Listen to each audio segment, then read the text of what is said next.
Hey, Gimme 10 on French jazz. I am currently digging this comp called Mobilisation Générale, Protest and Spirit Jazz from France 1970 to 1976. And digging so much that makes me want to just dig into the topic of French jazz, which is a pretty vast topic. So let me start. This is on Born Bad Records. It's been released recently. If you enjoy the Freedom Jazz France compilation, this is most definitely for you. Although all songs have lyrics, so they're jazz songs but with lyrics, which is makes for a very interesting combination. So speaking of French jazz, we're going to talk about a lot of sort of 60s to 70s kind of classics, and a lot of them are vocals on, but don't let that distract you. I'll start with an absolute bona fide classic. You can buy this with full confidence. Just reissued by Superior Viaduct this month or last month. Is the Comme à la Radio, Brigitte Fontaine, Areski, and the Art Ensemble of Chicago. Especially in the 60s, a lot of free jazz bands migrated to France because there was a big scene for them there, because they were totally ignored in America. And people like Brigitte Fontaine, who was at the vanguard of music, would collaborate on projects with these guys.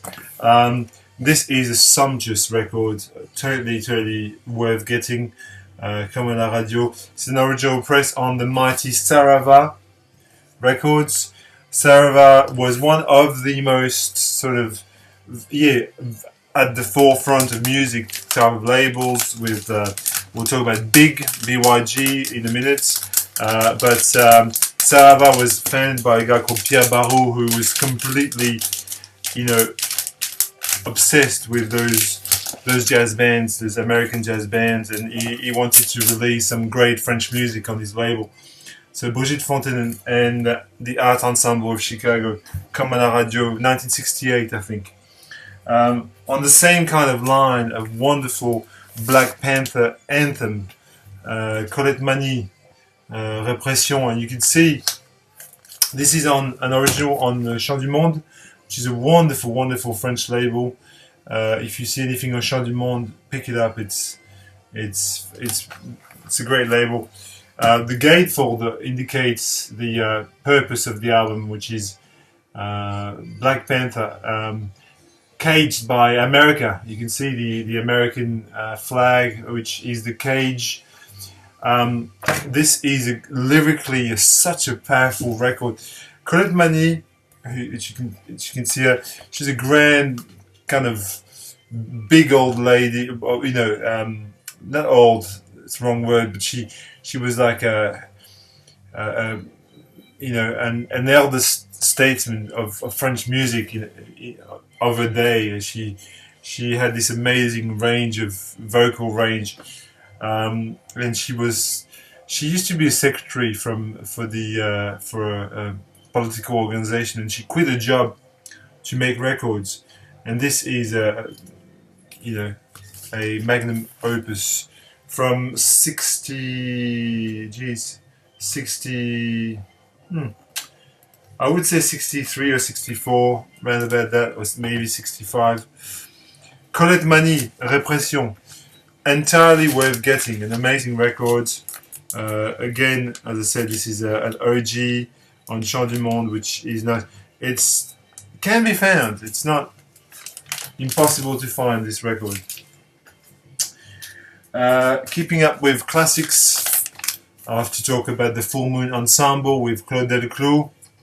Claude Delacroix is the drummer there. He was the founder of BYG, Big. In the VC, people know about Big Actuel.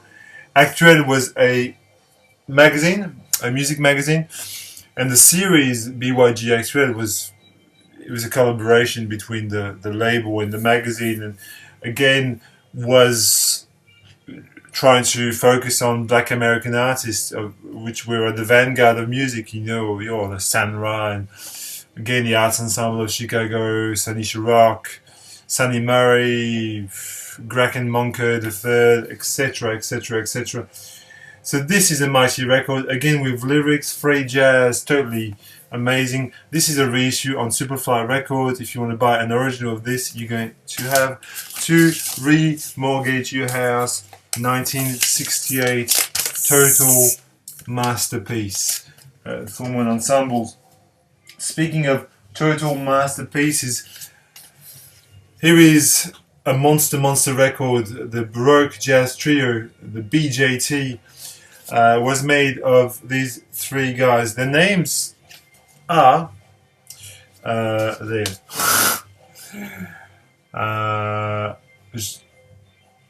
I don't even know what their initials stands for. I don't really. Okay, Philippe Campbell, Jean-Charles Capon, and Georges Rabol. That's their names. One of these guys played tabla. One of these guys plays the cello, and one of them plays the harpsichord. So what you've got here is a fusion of Baroque classical music with Indian music in a jazz setting. Deeply original, completely new way of fusing music. Super funky, free, spiritual. This record's got everything. I highly recommend it. Almost impossible to find, by the way.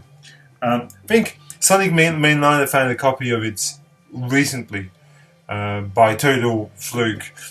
Mine I bought from France about a couple of years ago, and I was very surprised to find it there because the Baroque Jazz Trio, it's just scarce as. Speaking of scarce, is one of the records I paid most money for. Totally worth it though. The mighty Varesh by Henri Texier. Man, this record is worth every cent. I can sleeve face myself with this. Look at this. Henri Texier is a double bass player, you can see. His way of making records is a multi-tracked, like there's only pretty much him playing on this. He plays the double bass, he sings, his vocals are with no words, they just he hums melodies. He plays the oud, which is a sort of a North African guitar type of thing, a bit of keyboards, and everything is layered, and it's this magical sort of spiritual jazz folk sort of mix. It's amazing. This was a lot of money, but I bought myself this for, because I knew I'd love it, and don't try and justify it, Fred. You bought it. The first record, Amir, is totally mind-blowing. I think I'll put it in the spiritual jazz video that I'm going to do later. 1977. Stone Cold OG, very nice. And I was talking about a first record by Henri Texier called Amir. Makes me a segue into a band called Amir. These guys make sort of a spiritual jazz fusion. This is an original on RCA. This is from 1981. It's a great little record. It's a slow cooking type of thing. It just takes its time to just climax. It's fantastic. French record again. Here is another Dead Set monster. The World Fusion band Confluence with their third record Chronique Terrestre. Amazing world fusion. Has been shown on the VC before, I think. Well, I showed this before, but I think other people have as well. Maybe Chris John Coltrane 68. Great record. Confluence, amazing. Speaking of Chris John Coltrane 68, here's a record that he turned me on to. Give him full credit for this. It's Sunflower by Jean-Louis Ponty. This is a monster jazz fusion. I mean, there's a couple of really great tracks. Not the whole album is not monster all the way, but it's got some great tracks. This is an original on Trema, disc Trema. It's from 78, I think. I'm pretty sure it's from 78. Sunflower. Great record. I'm not going to make the 10 minutes, but I don't care. I'll just continue. I've got 2 more records. I've got to talk about Jean-Luc Ponty a little bit, you know. I love Ponty. The man is a total genius in my opinion, in my book. And I've chosen one of his early MPS releases, Sunday Walk, which I think is just tremendous. This record is a it's the MPS classic. I mean, Wolfgang Dahner is on piano, Niels Henning Ørsted Petersen is on bass, and Daniel Humer, who played a lot with Henri Texier, is on drums. Just amazing records, just fantastic. This is an early MPS. I think it's a French MPS, French press. Sunday Walk by Jean-Luc Ponty, who is a violinist, if you don't know. If you've never heard of Jean-Luc Ponty, you watch this video for the first time. Finally, last but not least, a sort of an ECM-style French record. Not ECM, but ECM-style. It's a trio, Jean-Luc Chevalier, Jean Chevalier and Marc Elia, and the record is called Tibet, or Tibet. This is a wonderful sort of, ECM style, very